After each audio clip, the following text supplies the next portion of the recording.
বিসমিল্লাহির রহমানির রহিম। ত্রয়োদশ জাতীয় সংসদের দ্বিতীয় অধিবেশনের নবম দিন বুধবার মুন্সিগঞ্জ ১ আসনের সংসদ মোহাম্মদ আবদুল্লাহর এক প্রশ্নের জবাবে পরিকল্পনা তুলে ধরেন প্রধানমন্ত্রী।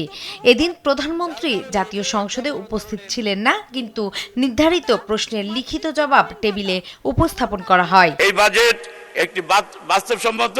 মুন্সিগঞ্জ ১ আসনের সাংসদ মোহাম্মদ আবদুল্লাহ প্রধানমন্ত্রীর কাছে জানতে চান ২০২৪-২৫ অর্থবছর অনুযায়ী বাংলাদেশের কর জিডিপির অনুপাত প্রায় ৭.৩% হতে ৮% মধ্যে, যেখানে নেপালের এই হার প্রায় ২৩.১%, যা ছোট্ট অর্থনীতি হওয়া সত্ত্বেও বাংলাদেশের চাইতে অনেক বেশি।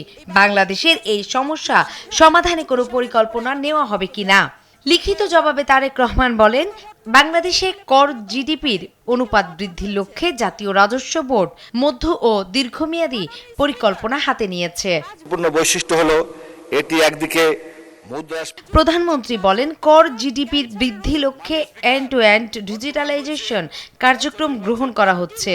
অনলাইন উৎসে কর কর্তন ব্যবস্থাপনা সম্প্রসারণ করা হচ্ছে। অপ্রয়োজনীয় কর ছাড় ও কর অব্যাহতি কমিয়ে রাজস্ব ব্যয় হ্রাস করা হচ্ছে। কর আইন সরলীকরণ করা হয়েছে। সরকারের বিভিন্ন মন্ত্রণালয় বিভিন্ন শিল্পাখাত ভিত্তিক গড় সূচক ব্যবহারপূর্বক ঝুঁকি ভিত্তিক নিরীক্ষা ও অনুসন্ধান কার্যক্রম জোরদার করা হয়েছে।